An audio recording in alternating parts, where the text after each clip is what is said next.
জায়গায় কথা বলেন না কেন? প্রথম হলো ইমানে গলত, দুই নম্বরে আমরা নামাজ পড়লে লাভ হবে কি? নামাজের মধ্যে যেই পরিপূর্ণতা থাকা দরকার, এই পরিপূর্ণতা আমাদের মধ্যে নাই। আপনি আমার কথা বিশ্বাস করেন বা না করেন বন্ধু, লা তুকবালু সালাতুন বিগাইরি তুহুর ওয়ালা সাদাকাতুন মিন গুলুল।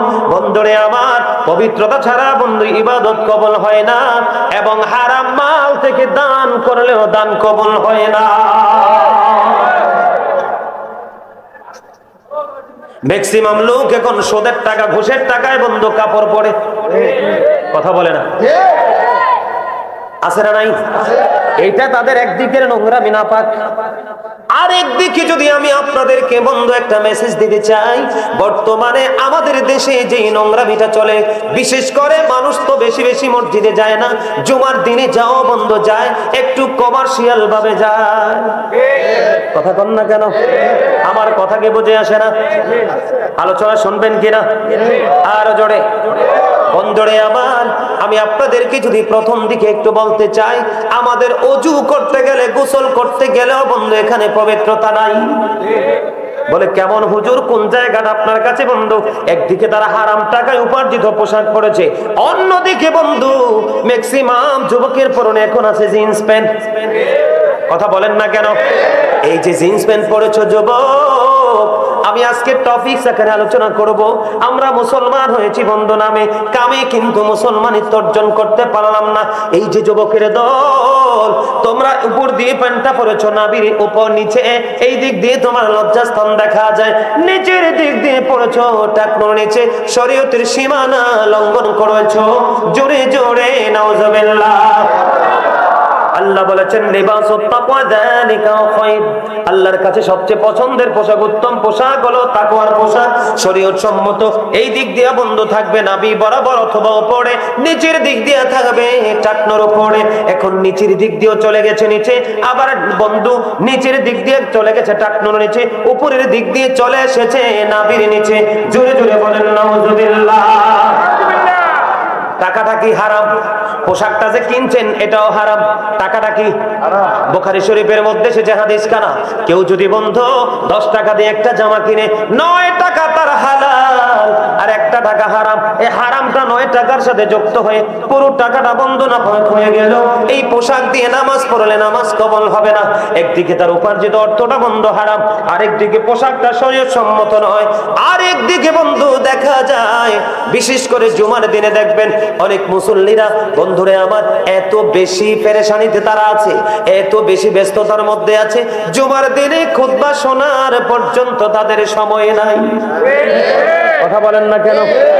এত বেশি বিজি, ইমাম সাহেব সালাম ফেরানোর পরে নফল নামাজ, সুন্নাত নামাজগুলো পড়ার সময় নাই। আসবে সবার পরে বন্ধু সালাম ফেরানোর পরে যুদ্ধ শুরু হয় জুমার মসজিদের গেইটে, আর আগে কে যাবে? আছে না নাই? এই তাড়াহুড়া করতে গিয়ে বন্ধু কত বড় বেয়াদবি আমরা করছি।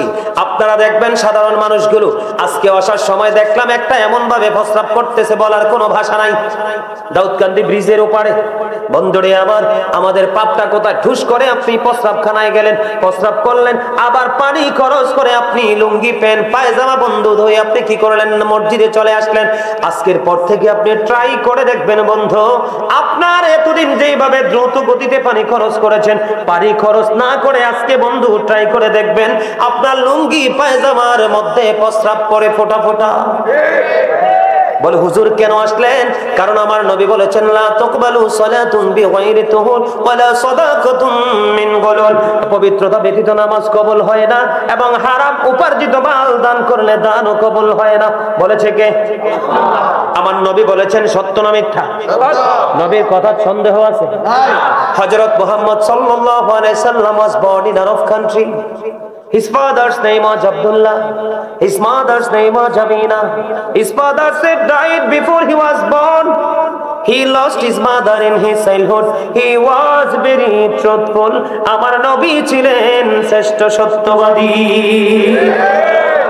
বেঈমানেরা সমর্থন করেছে নবী সত্যবাদী ছিল, বেঈমানেরা বলেছে নবী উত্তম চরিত্রবান ছিল। আমরা মুসলমান, নবীর আদর্শ আমরা মানতে পারি না। ঠিক কিনা? বন্ধুরে আমার, সাদ বিন মুআজ রাদিয়াল্লাহু তাআলা আনহু যখন ইন্তেকাল করলো, ইন্তেকাল করার পরে আমার নবী সাহাবায়ে কেরামদেরকে নিয়ে বন্ধু তার কবরের পাশে দাঁড়ায়া দাঁড়ায়া তাসবিহ তাহলিল পড়তেছেন, দোয়া করতেছেন। এবার প্রশ্ন করা হলো, ইয়া রাসূলুল্লাহ, ইয়া হাবিবাল্লাহ, নবী গো, ও প্রাণের নবী, তার কবরের পাশে দাঁড়িয়ে দাঁড়িয়ে দোয়া করার কারণ কি? এবার আমার নবী বললেন, সাদ বিন মুআজ এমন একজন বুজুর্গ লোক ছিল, এমন একজন আল্লাহওয়ালা ছিল, সে ইন্তেকাল করার পরে তার জানাজায় ৭০,০০০ ফেরেশতা অংশগ্রহণ করেছে, তারপরেও তার কবরে আযাব হওয়ার সম্ভাবনা রয়েছে। নবী গো, কেন তার কবর আযাব হওয়ার সম্ভাবনা কেন রয়েছে গো নবী? এবার আবার নবী বলেছে, বন্ধু, কারণ সে প্রস্রাব করার পরে ভালো করে পবিত্রতা অর্জন করতো না। আল্লাহু আকবার, আরে আরো জোরে। যে ব্যক্তির জানাজায় ৭০,০০০ ফেরেশতা অংশগ্রহণ করে, সেটা কি সাধারণ মানুষ? কিন্তু এদিক দিয়ে নবী বলতেছেন কি, তার কবর আযাবের সম্ভাবনা আছে। কেন? কারণ সে অপবিত্র ছিল, প্রস্রাব করার পরে ভালো করে খেয়াল করে পবিত্র হতো। আমার নবীর দোয়ায় বন্ধু সে ক্ষমা পাবে কি পাবে না? নবীর দোয়া আল্লাহর কাছে কবুল হবে কি হবে না? নবীজির দোয়া, নবীজির শাফায়াত আমাদের কিয়ামতের দিনে নাজাতের ওসিলা। নবীর সুপারিশ ছাড়া আপনি নামাজ, রোজা, হজ, যাকাত যাই নিয়ে যান, নবীর সুপারিশ ছাড়া আপনি শাফায়াত অর্জন করতে পারবেন না। বন্ধুরে আমার, আল্লাহ রাব্বুল আলামিন যা অর্ডার করেছে, প্রত্যেকটা অর্ডারের প্র্যাকটিক্যাল নিদর্শন ছিল আপনার আমার নবী সরকারে মদিনা। এখান থেকে কি বোঝা যায়? পবিত্র অর্জন করতে হবে কি হবে না? আর যারা বলেন আমার নবী তার জন্য দোয়া করে দিলেন, আল্লাহ তাকে কবুল করে নিল। বন্ধু, এখানে কারণ হলো, বন্ধু এখন ওযু আমরা কেমন করে করব? আগে প্রস্রাব করার পরে, এখানে আপনারা হয়তো মাসালা জানেন না বন্ধু, আপনারা অনেকে মনে করেন ইমাম সাহেব জামাতে দাঁড়িয়ে গেছে, একটা রাকাত চলে যাচ্ছে, আপনি প্রস্রাব করার পরে দৌড়ে আপনি ভালো করে পবিত্রতা অর্জন না করে আপনি মসজিদে চলে গেলেন। আপনার জন্য এই মুহূর্তে জামাতে দৌড়ে গিয়ে এক রাকাত ধরাটা ফরজ না, আপনার আগে হলো পবিত্রতা অর্জন করা আপনার ফরজ। ঠিক কিনা বলেন? আপনি ভালো করে পবিত্র হয়ে যখন ওযু করে আপনি মসজিদে যাবেন, আপনি যখন বন্ধু শেষ বৈঠকে জামাতে অংশগ্রহণ করবেন, আমি আপনাদেরকে এক্সাম্পল দিচ্ছি, তারপরেও আপনি জামাতে নামাজ পড়ার সওয়াব পেয়ে যাবেন। কিন্তু যদি অপবিত্র হয়ে আপনি নামাজে দাঁড়ান বন্ধু, তাহলে আপনার নামাজ পড়ার পরেও কবর আযাব ভোগ করতে হবে। আমাদের সমস্যার শেষ নাই বন্ধু। এই যে দেখেন, ম্যাক্সিমাম মসজিদে যখন আমরা ওযু করতে যাই, ওযুখানায় মসজিদের ট্যাপটা পুরোটা ছেড়ে দেই, ঠিক না? আরো জোরে, সারি কি সারি না? পুরোটা ছেড়ে দেই বন্ধু। আর সাদ রাদিয়াল্লাহু তাআলা আনহু যখন ওযু বানায়, আমার নবী তার নিকট দিয়ে যাচ্ছিলেন, যাওয়ার সময় নবী একটা ডাক দিয়ে বললেন, সাদ, অপচয় করো না। ইয়া রাসূলুল্লাহ, ইয়া হাবিবাল্লাহ, ওযুতেও কি অপচয় আছে? ইয়া রাসূলুল্লাহ, ওযুতেও কি অপচয় আছে? নবী বলেছেন, অবশ্যই আছে। তোমরা যদি নদীর কিনারায় যদি তোমরা ওযু করো, তারপরেও অপচয় করিও না। সুবহানাল্লাহ। কোথায়? নদীর কিনারায়। পানির কি অভাব আছে? কিন্তু পানির অভাব নাই। এই পানি বেশি দেখি তুমি অপচয় করতে পারবা না। তোমাকে আমার নবী জানিয়ে দিয়েছেন। বন্ধু বলে, হুজুর কেমন করে করব? আমার নবী ওযু করতেন মাত্র 1 লিটার পানি দিয়ে। কয় লিটার? জোরে বলেন না সুবহানাল্লাহ। কয় লিটার? 1 লিটার পানি দিয়ে নবী গোসল করত বন্ধু মাত্র 4 লিটার পানি দিয়ে। কয় লিটার? ওযু হতো 1 লিটার, আর বন্ধু গোসল হতো 4 লিটার পানি দিয়ে। আজকে গিয়ে আপনি ট্রাই করে দেখবেন, ও বন্ধু, আজকে আপনি যে ট্রাই করে দেখবেন, 1 লিটার পানি দিয়ে আপনার ওযু করা সম্ভব। অবশ্যই সম্ভব। আমার তো 1 কেজি দিয়ে 1 লিটার পানি দিয়ে ওযু করে পানি আর থাকে। আলহামদুলিল্লাহ বলেন। আমার এই পিচ্ছি, এই যে দেন কালো টুপিওয়ালা, এ কন্টিনিউ আমার সাথে থাকে। আমার এই পিচ্ছি ওই দিন এক জায়গায় ওযু করলাম, তে পানি আগাই দিছে। হুজুর এটা কেমনে করলেন ওযু? ওরা তো ছোট মানুষ, ওরা তো আর জানে না আমার নবী কি ট্রেনিং দিয়ে গেছে। আলহামদুলিল্লাহ বলেন না? আর জোরে আর মহব্বতে। বন্ধুরে আবার, আপনি যদি সুন্দর করে ওযু বানাইতে পারেন, কাল কিয়ামতের ময়দানে আপনার এই ওযুর জায়গাগুলো এত বেশি গ্লেজি হবে রে, এত বেশি নুরানি হবে আপনি কল্পনাও করতে পারবেন না। আমার নবী যে শিক্ষা দিয়েছেন, আমার নবী যে ট্রেনিং দিয়েছেন, আমার নবী আমাদেরকে যে ইনস্ট্রাকশন দিয়েছেন, এটার উপর ভিত্তি করে বন্ধু কেউ যদি যথাযথভাবে ওযু বানাইতে পারে, আমার নবী আপনার নবী সরকারে মদিনা তিনি বলে দিয়েছেন ওই ব্যক্তির জন্য কাল কিয়ামতের দিন 8টা জান্নাতের দরজাই বন্ধ খোলা থাকবে, সে যেটা দিয়া মন চায় সেটা দিয়া প্রবেশ করতে পারবে। আমার নবী গেলেন মেরাজে, কোথায়? আমার নবী গেলেন মেরাজে, তখন হযরত বেলাল বন্ধু দুনিয়ায় কোথায়? এই পৃথিবীর বুকে। আমার নবী মেরাজে যখন গেল, জান্নাতের দিকে নজর দিয়ে দেখলেন বন্ধু হযরত বেলালের কদম সম্পর্কে 2 ধরনের বর্ণনা এসেছে। কয় ধরনের? 2 ধরনের বর্ণনা এসেছে বন্ধু। এক ধরনের বর্ণনা হলো আমার নবী নাকি বলেছে জান্নাতের মধ্যে আমি বেলালের কদমের ছাপ দেখেছি।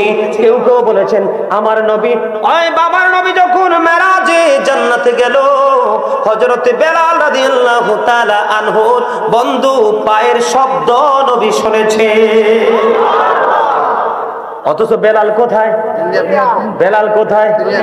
আপনারা যারা আমার বাজান বন্ধু বালুমনির যাকে সবাই চিনে, আজকের মাহফিল যিনি করাচ্ছেন সবর আব্বা, মরহুম সবর আব্বু, উনি মদিনায় গিয়েছেন, এতক্ষণ আমার সাথে বন্ধু বর্ণনা দিয়েছে বেলাল হাবশির বেলাল নবীর এমন একজন প্রেমিক ছিল রে বন্ধু। আপনি যখন রওজা মোবারক নবীর জিয়ারত করবেন, ওখানে বসার কোনো সুযোগ নাই, আপনি রানিং এক দরজা দিয়ে ঢুকবেন, ওই জিয়ারত শেষ করে যখন বন্ধু আপনি ভিতরে মসজিদে নববীর মধ্যে কদমটা দিবেন, তখন বেলাল গেট দিয়ে বন্ধু মানুষ ঢুকে। এটা হয়েছে বন্ধু নবীর প্রেম। বন্ধু দুনিয়ার সব ধ্বংস হয়ে যায় রে, কখনো প্রেম বন্ধু ধ্বংস হয় না। আমার নবী বেলালের কদমের ছাপ বন্ধু জান্নাতের মধ্যে দেখতে পেল। দেখতে পাওয়ার পরে পৃথিবীর বুকে মেরাজ শেষ করে, প্রেমময় বক্তব্য শেষ করে পৃথিবীর বুকে কদম বাড়িয়ে দিল। বেলালকে প্রশ্ন করলো, বেলাল রে বলো না তোমার জীবনে কি এমন আমল তুমি করেছিলে যার বরকতে আমি নবী তুমি পৃথিবীতে জিন্দা মানুষ মরার পরে জান্নাতে যায়? ঠিক কিনা বলেন? আরো জোরে বলেন। আমি নবী তোমার জান্নাতে কদমের ছাপ দেখেছি রে বেলাল। বেলাল উত্তর দিয়ে দিল ইয়া রাসূলুল্লাহ, ইয়া হাবিবাল্লাহ, নবী গো, ও প্রাণের নবী, আমার জীবনের সবচেয়ে বড় গুরুত্বপূর্ণ কাজ হলো আমার জীবনে, সেটা হলো পবিত্রতা। আর জোরে বলেন না সুবহানাল্লাহ। আর জোরে। বন্ধুরে আমার, নামাজ হলো জান্নাতের চাবি, আর নামাজের চাবি হলো পবিত্রতা। আপনার অপবিত্রতার কারণে আপনাকে প্রথমত দেহ কি রাখতে হবে? পবিত্র রাখতে হবে। কি কথা বলে না কেন? দেহ পবিত্র রাখতে হবে, তার মানে হালাল খেতে হবে। কি করতে হবে? বন্ধুরে আমার, 2 নাম্বার আপনার পোশাকের পবিত্রতা রাখতে হবে। 3 নম্বরে আপনার শরীয়তের সীমানা অনুযায়ী পোশাক পরতে হবে। 4 নাম্বার হলো যথাযথভাবে ওযু করে বন্ধু মসজিদে ডান পা দিয়ে কদম দিতে হবে। আপনি যখন মসজিদে চলে যাবেন একেবারে ধীর হস্তে নামাজ পড়বেন। বন্ধুরে আমার, হযরত আবু যর রাদিয়াল্লাহু তাআলা আনহু থেকে হাদিস কানা বর্ণিত, আমার নবী আপনার নবী দু জাহানের বাদশা নবী শীতের দিনে বের হলো। শীতের দিনে যখন বের হলো, বের হওয়ার পরে নবী দেখলেন গাছের পাতাগুলো শুষ্ক হয়ে জোরে জোরে পড়ে। আপনারা দেখেন কিনা শীতের দিনে কোন গাছের পাতা লাল হয়? জলপাই গাছের পাতা দেখবেন লাল হয়ে যায়, আমড়া গাছের পাতা দেখবেন হলুদ হয়ে যায়, কাঁঠাল গাছের পাতা দেখবেন হলুদ হয়ে যায়, হয় কি হয় না? এই রকম করে বন্ধু আপনাদেরকে বোঝানোর জন্য বিভিন্ন অ্যাঙ্গেল থেকে কথাগুলো বলছি। বন্ধুরে আবার, আমার নবী দেখলেন গাছের পাতা চলে যায়, এবার আমার নবী গাছের ডাল স্পর্শ করলো, করার পরে বন্ধু এবার হযরতে আবু যরকে ডাক দিলেন। আবু যর উত্তর দিল লাব্বাইকা ইয়া রাসূলুল্লাহ। এবার আমার নবী ডাক দিয়ে বলল, রে আবু যর, আবু যর, তুমি নজর দিয়ে চাইয়ে দেখো ওই শীতের কারণে শুষ্ক হয়ে গাছের পাতাগুলো কেমনি জোরে জোরে পড়ে। আবু যর, আল্লাহর বান্দা, আল্লাহর দিদারের আশায়, আল্লাহকে খুশি করার আশায়, আল্লাহর মনোনীত হওয়ার আশায় নামাজের মাধ্যমে যারা আল্লাহর কুদরতি কদমে সেজদা দিবে, ওই গাছের পাতার মতো তাদের এই গুনাহগুলি জোরে শেষ হয়ে যাবে। এই হাদিস শরীফ নবী, পবিত্রতার হাদিস শরীফ নবী, ঠিক কিনা? তার মানে আগে পবিত্র হতে হবে, তারপরে বন্ধু নামাজে দাঁড়াতে হবে, তাহলেই জীবন হয়ে যাবে ধন্য। ইমাম হাসান হুসাইন দুই ভাই কি চিনেননি? আলহামদুলিল্লাহ। আরে চিনেন বলবেন নিয়ে, আপনারা কি ইমাম হাসান হুসাইনকে দিয়ে এই দুনিয়াতে কেউ দেখছে? ঠিকই, যদি তাদের সাথে প্রেম থাকে দেখা হয়ে যাবে। আর দেখতে দেরি ইমানদার, চিনতে দেরি, ঠিক কিনা? আরে ভাই কেন আসছে, এখানে রহস্য আছে। আজকে বাংলাদেশে আমাদের মতো অনেক মৌলবী আছে, নবীর শান মানকে খাটো করে কথা বলে, আছে না নাই? নবীর পরিবারের শান ইজ্জতকে সম্মান করতে রাজি না, আছে না নাই? এখানে কেন আসছি জানেন? বর্তমান প্রেক্ষাপটে ম্যাক্সিমাম মানুষ ঈমান হারা হচ্ছে নবী এবং নবীর আহলে বাইতের সাথে, নবীর পরিবারের সাথে বেয়াদবি করে। নবীকে কোনোভাবে নবীর শানকে ছোট করা যাবে না, মানকে ছোট করা যাবে না, কর্মের দ্বারা করা যাবে না, চিন্তার দ্বারা করা যাবে না, অন্তর দ্বারা করা যাবে না। নবীকে ভালোবাসা, নবীর পরিবারকে ভালোবাসা আপনার আমার জন্য, ইমানদারের জন্য ফরজ। আর কোন না কোন ভাবে তাদের শান মানকে আঘাত করা কুফর, ঠিক কিনা? বন্ধুরে আমার, ইমাম হাসান হুসাইন দুই ভাই, মা খাতুনে জান্নাত ফাতেমার কলেজার টুকরা। আমার নবী এই দুই ভাই সম্পর্কে বলেছেন, হুমা রায়হানাইয়া মিনাদ দুনিয়া। Imam Hasan and Husain, two my flower in the world.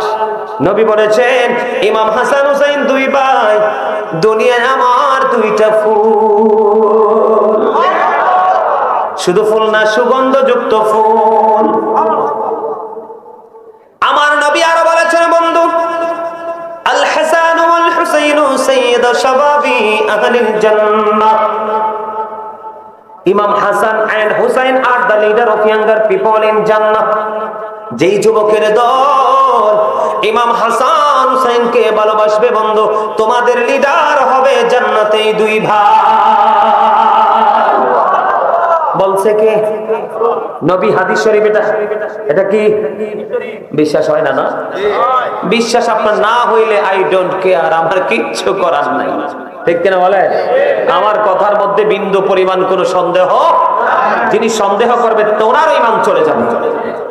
সাবধান, এরা কিন্তু সাধারণ জিনিস নয়। বলে হুজুর এখানে নিয়ে আসলেন কেন বন্ধু? ওযু সম্পর্কে বন্ধু আরেকটা মেসেজ পেলাম হাসান হোসেন দুই ভাই সম্পর্কে। দুই ভাই বন্ধু ছোট্ট গোড়ায় চড়ে টকবক টকবক করে বন্ধু রওনা হলো। রওনা হওয়ার পরে হঠাৎ করে দুই ভাইয়ের নজর একটা দৃশ্য বন্ধু পড়লো। দৃশ্যটা হলো এক মুরব্বি ওযু বানাইতেছে। কি করতেছে? এক মুরব্বি ওযু বানায়। এই মুরব্বির ওযু বানানো দেখে ওই ইমাম হাসান হোসেন দুই ভাই দেখে, এক ভাই আর এক ভাইকে ডেকে ডেকে বলে, ভাইয়া দেখো ওই বড় দাদু যে ওযু বানাইতেছে ওযু তো হয় না। কি হয় না? আর জোরে। এবার দুই ভাই মিলে চিন্তা করলো এখন কি করা যায়। ভাইয়া কিছু করা লাগবে না, চলো দুই ভাই মিলে নিচে নেমে যাই। এবার দুই ভাই নিচে নেমে গেল। নিচে নামে যাওয়ার পরে বন্ধু এই বুড়ো দাদুর কাছে চলে গেল। যাইয়া দাদুকে সালাম দিল, আসসালামু আলাইকুম। ওয়ালাইকুম সালাম বলেন না? আমিও তো সালাম দিয়ে ফেলছি না, কথা বল না কেন? জবাব তো অবশ্যই দিতে হবে। এবার বন্ধু দুই ভাই নামলেন, যাইয়া বলে, দাদু কেমন আছেন? কয় ভালো আছি। আপনারা কেমন আছেন? বুড়ো দাদু প্রশ্ন করলো। কয় আমরাও ভালো আছি। দাদু বাড়িতে সবাই, বাসায় সবাই ভালো আছে? কয় ভালো আছে। ইমাম হাসান হোসেন দুই ভাই তখন বন্ধু কিশোর ছোট। এবার দুই ভাই ডেকে ডেকে বলে, দাদু গো আজকে আপনার কাছে এসেছি, আপনি কিন্তু একটা ফয়সালা দিতে হবে। বড় দাদু বন্ধু দুই তাগড়া জওয়ান নুরানি চেহারা, দাদের চেহারার দিকে তাকিয়ে বন্ধু বড় পলকিন দৃষ্টিতে তাকিয়ে আছে। কে রে এত সুন্দর যুবক, কে রে, কি তার বংশ পরিচয়, কেনই বা তারা এত মিষ্টি, তাদেরকে দেখে কেনই বা এত সুন্দর লাগে, ভালো লাগে। এবার বলতেছে, দাদু গো আপনি এখন একটা ফয়সালা দিতে হবে। কি? ভাই আমরা দুই ভাই মিলে ওযু করব, আপনি ফয়সালা দিবেন কার ওযু বেশি সুন্দর। যদি বলেন না সুবহানাল্লাহ। আপনার কাছে ওয়াজটা মজা লাগে না? নাকি ওয়াজটা বদলাই ফেলবো? হ্যাঁ, এটা দরকার নেই, শোনা দরকার। আসলে আমরা তো এগুলো জানি না। এই জন্য কিন্তু আমাদের সমস্যা। কথা বলেন না কেন? আমরা আসলে যদি জানতাম, মুসলমান কিন্তু এখনো এতটা নষ্ট হয়নি যে জানার পরেও মানবে না। আসলে আমাদের যথেষ্ট জানার অভাব। এই জন্য আল্লাহ বলেছেন, তোমরা আমার প্রিয় লোকেদের সাথে যুক্ত হও আর আমার জান্নাতে চলে আসো। আর যদি বলেন সুবহানাল্লাহ, আর জোরে। এবার বন্ধু দুই ভাই বলল, দাদু গো, দুই ভাই সুন্দর করে ওযু করব, তুমি বলবা কার ওযু বেশি সুন্দর। এবার তাড়াহুড়া করে বন্ধু দুই ভাই ওযু বানাতে শুরু করলেন। ওযু বানানো যখন শেষ হয়ে গেল, এবার বড় দাদু বলল, দাদু গো, কে শিখিয়েছে এত সুন্দর ওযু করা? আমার ওযুটাই হয়নি, বরংস তোমাদের দুই ভাইয়ের ওযুটা হয়েছে খুবই সুন্দর। জোরে বলেন না সুবহানাল্লাহ। বন্ধুরে আমার, এই ওযুর চাইতে সুন্দর আর কার ওযু হতে পারে? কারণ এই ওযু তো পৃথিবীর সাধারণ কোন মানুষ শিখায়নি, শিখিয়েছেন ইমামুল মুরসালিন, যাকে আমার আল্লাহ নিজে বলেছে আল্লাহর বন্ধু হাবিবুল্লাহ।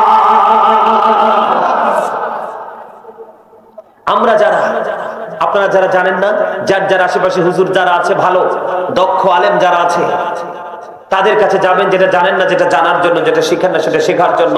আমাদের মধ্যে আরো সমস্যা আছে। সম্মানিত উপস্থিতি, আমার হৃদয় জানা না সবাইকে বন্ধ খুলে দিতে হবে।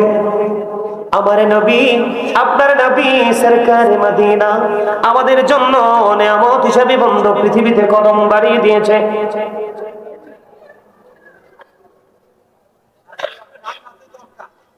জান্নাত দরকার, তো জান্নাত দরকার। মাশাআল্লাহ মাশাআল্লাহ, কি হাসি খুশি মন নিয়ে জান্নাত কামনা করেছে। আল্লাহ কবুল করো, আমিন। আর জোরে আল্লাহ রাব্বুল আলামিন পবিত্র কালামে হাকিমে বলেছেন, বন্ধু তুমিও বাঁচো, তোমার পরিবারকেও জাহান্নাম থেকে বাঁচাও। বাঁচতে হলে আল্লাহ রাব্বুল আলামিন বলেছেন, আল্লাযীনা আমানু, যারা ঈমান এনেছে, ওয়াকানু ইয়াত্তাকুন, এবং তাকওয়া অবলম্বন করেছে। আল্লাহ রাব্বুল আলামিন বলেছেন, লাহুমুল বুশরা, তাদের জন্য সুসংবাদ, ফিল হায়াতি দুনিয়া, দুনিয়ার জীবনে, ও ফিল আখিরাহ, এবং পরকালের জীবনে। একটা চেয়ার দিতে বলেন, অসুবিধা হলে চেয়ারে বসে। আল্লাহ রাব্বুল আলামিন কি বলেছে? যারা ঈমান এনেছে, কি যারা ঈমান এনেছে, এরপরে বলেছেন বন্ধু আল্লাহকে ভয় করেছে।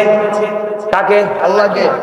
আল্লাহ রাব্বুল আলামিন বলেছেন, ঈমান আনার পরে কেউ যদি আল্লাহ রাব্বুল আলামিনকে বন্ধু ভালোবাসে, তাহলে আল্লাহ বলেছেন, লাহুমুল বুশরা, তাদের জন্য সুসংবাদ, ফিল হায়াতিদ দুনিয়া, দুনিয়ার জীবনে, ও ফিল আখিরাহ, এবং পরকালের জীবনে।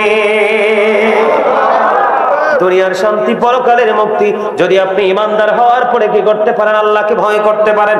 আল্লাহ বলেছেন, ইউ ফিয়ার মি, তোমরা আমাকে ভয় করো। কি করো? ইত্তাকুল্লাহ, তোমরা আমাকে ভয় করো। ঈমান আনার পর আল্লাহকে ভয় করতে পারলে বন্ধু জান্নাত আপনার খুঁজতে হবে না, জান্নাতি আপনার জন্য পাগল হয়ে যাবে। কারণ মানুষকে বড় ভালোবেসে মায়া করে আল্লাহ সৃষ্টি করেছে। জোরে বলেন না সুবহানাল্লাহ। আরো জোরে সুবহানাল্লাহ ওয়ালহামদুলিল্লাহ, লা ইলাহা ইল্লাল্লাহ, সুবহানাল্লাহ ওয়ালহামদুলিল্লাহ, লা ইলাহা ইল্লাল্লাহ, লা ইলাহা ইল্লাল্লাহ, লা ইলাহা ইল্লাল্লাহ। নবী আমানি নূরের ফতুল, জগৎ করলেন ও জালা, রোজ হাসরে করবেন তিনি উম্মতের ফয়সালা। সুবহানাল্লাহ আলহামদুলিল্লাহ, লা ইলাহা ইল্লাল্লাহ, লা ইলাহা ইল্লাল্লাহ, লা ইলাহা ইল্লাল্লাহ। আরশি কুরসি লৌহ কলম সৃষ্টি যাহার ওসিলা, নিজে আল্লাহ খুশি হইয়া নাম রাখলেন হাবিবুল্লাহ। সুবহানাল্লাহ